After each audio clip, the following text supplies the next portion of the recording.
কাবাব, টিকিয়া, জালি কাবাব কে না পছন্দ করে। আজ আমি সেই কাবাব, জালি কাবাব নিয়ে আপনাদের সামনে উপস্থিত হলাম। ঘরে থাকা অল্প উপকরণে খুব সহজ উপায়। চলুন শুরু করা যাক। এখানে আমি কিছু কিমা নিয়েছি গরুর।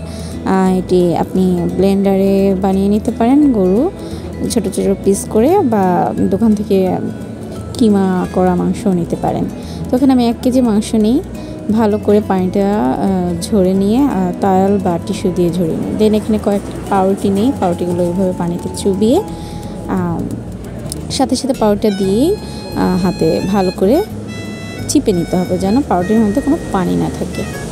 দেখতে পাচ্ছেন এখানে আমার গরুর কিমা ছিল 1 কেজি, তো আমি সেটাতে 4টি পাউরুটি ইউজ করি। এই তো দেখতে পাচ্ছেন। এখন এই পাউরুটিগুলো কিমার সাথে ভালো করে ম্যাশ করে নেব, যেন কোনো দানা দানা না থাকে। দানা থাকলে সমস্যা নেই, তবে ভালো করে মিহি করে নিতে পারলে ভালো।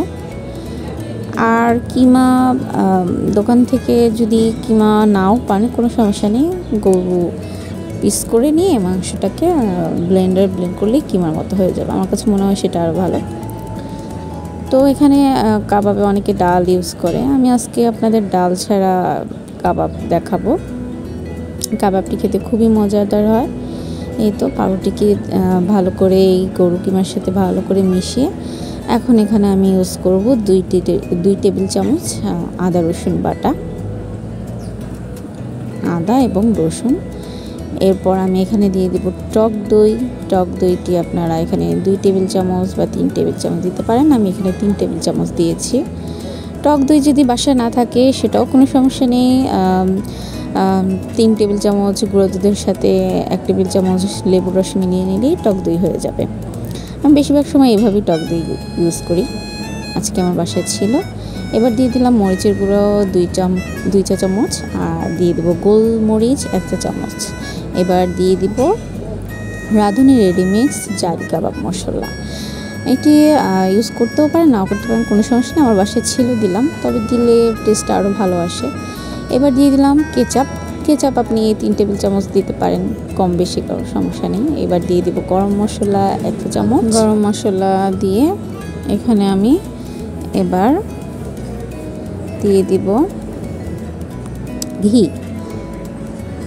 ঘি দিলে আপনার টিকিয়ার কাবাবের ফ্লেভারটা অনেক ভালো আসে, স্ট্রং হয়। আপনারা চাইলে দিতেও পারেন, নাও দিতে পারেন, কোনো সমস্যা নেই। এখানে আমি 3 টেবিল চামচ ঘি দিয়ে দিই। এবার দিয়ে দিলাম স্বাদ মতো লবণ। লবণ দিয়ে দিলাম 3 টেবিল চামচ। এবার দিয়ে দিব পেঁয়াজ। পেঁয়াজ যার যার পছন্দ অনুযায়ী কমিয়ে বাড়িয়ে দিতে পারেন। এখানে আমি মিহি করেও দিতে পারেন, আবার একটু মোটা করেও কাটতে পারেন, কোনো সমস্যা নেই। এবার এই সমস্ত মশলার সাথে আমি গরুর কিমাটা ভালো করে মিশিয়ে নিব, যেন মশলাটা ভালো করে ঢুকে ভিতরে যায়। এই মাখানোর উপর ডিপেন্ড করে আপনার টিকিয়ার স্বাদটা অনেকটা অংশেই। দেন এবারে দিয়ে দিব আমি এখানে ধনেপাতা কুচি, পুদিনা পাতা কুচি, কাঁচামরিচ কুচি। কাঁচামরিচটা আপনাদের ঝালের স্বাদ অনুযায়ী দিবেন। এখানে যেহেতু আমি মরিচের গুঁড়ো দিয়েছি, কাঁচামরিচটি কমিয়ে দিতে পারেন। তো আমি দেন এখানে আরেকটু টমেটো কেচাপ দিয়েছিলাম, আর দিয়ে দিলাম লেবুর রস 2 টেবিল চামচ। এবার দিয়ে দিলাম বেরেস্তাও কমিয়ে বাড়িয়ে নিতে পারেন। এবার এই সমস্ত মশলা ভালো করে মিক্সড করে আমি ফয়েল পেপার দিয়ে রেখে দিয়েছিলাম 3 থেকে 4 ঘন্টা। আপনারা 1 ঘন্টা পরও এটা বানাতে পারেন। এই যে আমি রাখার পর ভালো করে এটাকে কাবাব শেপে করে নিলাম, ছোট বড় আকারে। তারপর এটাকে ব্রেড ক্রামে গুলিয়ে নেব। ব্রেড ক্রাম যদি কারো বাসায় না থাকে সেটাও কোনো সমস্যা নেই। ব্রেডকে পাউরুটিকে আপনার ব্লেন্ডারে ব্লেন্ড করলেই ব্রেড ক্রাম হয়ে যাবে। আমি এখানে ডিমের ভিডিওটা দেখাতে পারিনি। এখানে আমি ডিম ফেটিয়ে নিয়েছিলাম একটু লবণ দিয়ে। ফার্স্টে ব্রেড ক্রামে এভাবে টিকিয়াটাকে গড়িয়ে নিয়ে দেন আমি ডিমে চুবিয়ে নিব। সরি, সেই ভিডিওটা আমার স্কিপ হয়ে যায়। তো ডিমে চুবিয়ে নেওয়ার পর এই তো ডুবো তেলে আমি ভাজতে চলে আসলাম। তেলে ভাজার সময় অবশ্যই ফ্রাই প্যানটি ভালো করে গরম করে তেল গরম হলে দেন টিকিয়াটা ছাড়বেন। টিকিয়াটা ছাড়ার সাথে সাথে আপনারা উল্টাতে যাবেন না, এতে করে ভেঙে যেতে পারে। এক পাশটা হলে 1-2 মিনিট ওয়েট করবেন, এক পাশটা হয়ে আসলে তারপর দিন উল্টিয়ে দিবেন।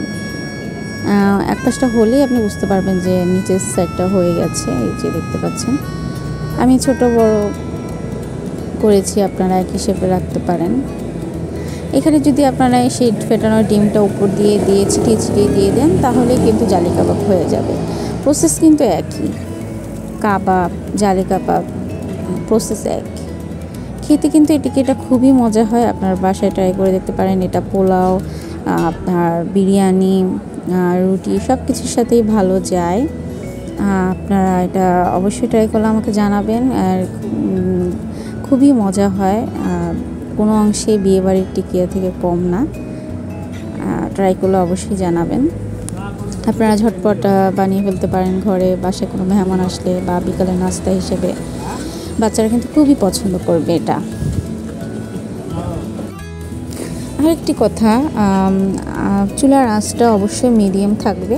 ফার্স্টে যখন টিকিয়াটা ছাড়বেন হাই ফ্লেমে থাকবে, তারপর মিডিয়াম আঁচে দিয়ে আসবেন, নাহলে ভিতরটা কাঁচা থেকে যাবে। আপনি আপনার পছন্দের কালার করে ভেজে নিতে পারেন। খুবই ঝটপট ঘরোয়া থাকা উপকরণ দিয়ে বানিয়ে ফেললাম টিকিয়া কাবাব। আশা করি আমার এই রেসিপি ফলো করে যদি আপনারা বাসায় বানিয়ে থাকেন, তাহলে আপনারা নিরাশ হবেন না। এই টিকিয়া কাবাব কিন্তু কোনো অংশে বিয়েবাড়ির কাবাব থেকে কম না। একবার ট্রাই করে দেখুন। যদি ট্রাই করে থাকেন তাহলে অবশ্যই আমাকে কমেন্ট করে জানাবেন। আর ইসরাত ইন ইতালি চ্যানেলে আপনারা অবশ্যই সাবস্ক্রাইব করে আসবেন, কমেন্ট করে আসবেন। আজ এই পর্যন্তই রাখছি, দেখা হবে নেক্সট কোনো ভিডিওতে। সে পর্যন্ত সবাই ভালো থাকুন, সুস্থ থাকুন। আল্লাহ হাফিজ। এই তো আমার টিকিয়ার লুক। আমি আর ভালো করে ভিডিও করতে পারিনি, এতই মজা ছিল। সবাই চেটেপুটে খেয়ে শেষ। তো অবশ্যই বাসায় ট্রাই করবেন। আল্লাহ হাফিজ, আসসালামু আলাইকুম।